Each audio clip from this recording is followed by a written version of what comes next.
दा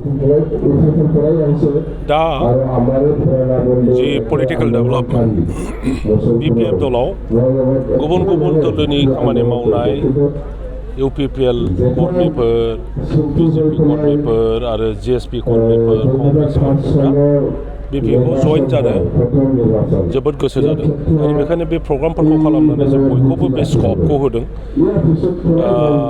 उदालगुरि बाक्सा चिरां क'क्राझार जेरावबो हाजार इउपिपिएलनिफ्राय फैनानै बिपिएफआव जइन जागासिनो दिनै मुसलपुराव जादों। दा बावैनो जासिगोन जयनिं प्रग्रामा दा बेसेबां जइन जागोन आं बेनि नाम्बारखौ मिथिया खिन्थु 1000 जननि बारा जागोन। फैबाय थानाय बिसायख'थियाव बिपिएफ हिसाबै माबायदि बाहागो लागोन होनना फोरमायगोन? बिपिएफआ रावबो राजनितिक दलजों एलायन्स खालामनाय नङा। बिजेपिजोंबो एलायन्स खालाया कंग्रेसजोंबो एलायन्स खालाया। जोङो इन्डिपेन्डेन्ट निजा बबियायै जोङो इलेक्सन गेलेगोन आरो निजा बबियायैनो गोदोनिफ्राय जोङो जिहेतु इलेक्सन गेलेबोदों बिदिनो गेलेलांगोन आरो जों नुनो मोन्दों जे एबार इउपिपिएल सरकारखौ रायजो राजाफ्रा जिहेतु मुगैथारबाय ओंखायनो इउपिपिएलखौ नागारनानै जोंनि रायजो राजाफ्रा बिपिएफआव फैजोबगोन आरो बिपिएफआ हारसिङैनो इलेक्सन गेलेनानै देरहागोन बे खाथां। बे खालि राकेशनिल' खोथा नङा बिसोरनि दैदेनगिरि प्रमद बर'निफ्रायनो आराम्भ खालामनानै दिनै रायजो राजाफ्रा बयबो बिथांमोनखौ मुगैबाय आंगायबाय। ओंखायनो मुसलपुर एबा गासैबो जायगानिफ्रायनो मोनफ्रोमबो ब्लकआवनो इउपिपिएलनि कर्मी आरो नेताफ्रा बिपिएफआव जइन जादों आरो बिसेसकै नोंथांमोननि बे मुसलपुरनि इएम राकेश मानब गेदेर राकेश बिथांनि स्वभाब चरित्र बिथांनि जि खोथा बुंलाबायनाय गोदाव सोरावखौ रायजो राजाफ्रा नुबाय लाजिबाय।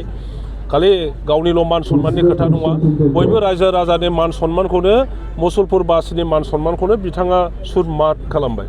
ओंखायनो बिथांखौ नेता बायदि लायाखिसै दिनै बयबो मुगैनानै बिपिएफआव जइन जाजोबनायानो साबसिनसै होननानै बयबो फैजोबदों। माने सानसे समाव बिपिएफआ 0 जागोन ना इउपिपिएलआ 0 जागोन बेखौ रायजो राजायासो डिसाइड खालामगोन। बे खोथाखौ जोङो आगोलनिफ्रायनो बुंबाय थादों। रायजो राजाया जि दलखौ मोजां मोनो बे दलजों थांगोन आरो जाय दलाव गैया बेयो शून्य जागोन। दिनै नुनो मोन्दों जेसेबांखि थगाय रायजो राजाफोरखौ हमथानो नागिरा मानो बयबो बिपिएफआव फैफिनजोबनो थाखाय इच्छुक। जिहेतु फैबाय थानाय बिसायख'थियाव नोंथां सरकाराव दङ आथिखालाव जोङो बिपिएफ दोलोआ जाहैबाय बिटिसिनि रायजो राजानि दुख खस्थ'खौ जोङो बुजियो। बयबो बिटिसिआव थानाय जाथि गस्थिहा जातीय समस्या दङ। जोंनि ओनसोला अति बेकवार्ड ओंखायनो बे बेकवार्ड एरियायाव बोरैहाय इक'नमिक इनफ्रास्ट्राक्चार बोरैहाय जौगानायनि अर्थनैतिक आन्तगाथनि निर्माण खालामनो हायो जोङो दल हिसाबैनो बेजों जड़ित। मोनफ्रोमबो जाथि गस्थिनि जातीय समस्याफोरखौ समाधान खालामनो थाखाय जोङो बिपिएफ दल हिसाबैनो मोनफ्रोमबो जाथिखौ माने कनफिडेन्सआव लानानै बिथांमोनजों जोङो सावरायलायो। हानायखौ हागोन होनो हायिखौ हानाय नङा होननानै बुङो। दा तद्रुप बेबायदिनो जोङो बिपिएफआ आगोलदों मोनफ्रोमबो जाथि गस्थिफोरजों रायलायदों।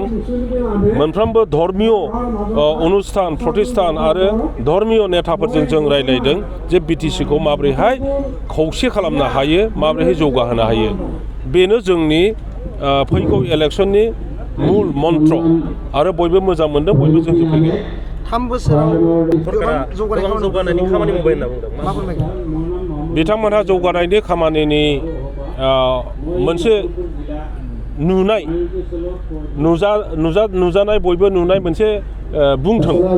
बहाबा ओरैबायदि अनुष्ठान खालामनाय जाबाय बहाबा ओरैबायदि प्रतिष्ठान खालामनाय जाहैबाय बहाबा गिदिर मोनसे इनफ्रास्ट्राक्चार क्रिएट खालामनाय जाहैबाय गंसे इरिगेसन बानायनाय देखायथों रायजो राजा बे हालुवा मानसिफोरनि थाखाय गंसे दालां बानायनाय देखायथों जे 15 बोसोराव BPFआ जेरैबायदि आइडिनि दायाव गंनै दालां बानायदों, फाग्लादियानि सायाव खालायदों, अदालगुरिनि बे मा दै बेफ्राव खालामदों, बेबायदि मोनसे दालां बानायबाय होननानै बिथांमोना देखायथों। ओमफ्राय अनुस्थान खालामनाय बिथांमोना शिक्षानि खोथा बिराद गिदिर गिदिर बुङो जे शिक्षा अनुस्थान मोनसे बानायदेरबायब्ला बिथांमोना बेखौ देखायथों। जोंथ' नुवाखै, रायजो राजायाथ' नुवाखै। मा नुदों? दोंसे गोदान लामा बानायाखै, जों बानायखानाय लामाखौबो रिपेयारिं खालामाखै। जों बेखौसो नुदों। गंसे हस्पिटाल बानायदेरनाय बिथांमोना देखायथों। मुसलपुराव गंसे मेडिकेल कलेज बानायनायनि खोथा बुंदोंमोन, खिन्थु जोंथ' खोनाफिनबाय दा बे मेडिकेल कलेजआ आरो जाला। सरकारा सिद्धान्त लाबाय गोदान आरो माने मेडिकेल कलेज आसामाव बानायनाय जानाय नंला। बे हिसाबै बेबो गैला। गतिके बेबायदि माबा मोनसे मावदोंब्ला रायजो राजानि सिगाङाव बुंनानै लाथों। खालि BPFखौल' बुङो 17 बोसोराव जेबो मावाखै। बबे लामाजों थाबायलांनानै बिथांमोनहा मिटिं खालामहैयो? बबे न'आव बिथांमोन बानायनाय ना BPF दोलोआ बानायनाय?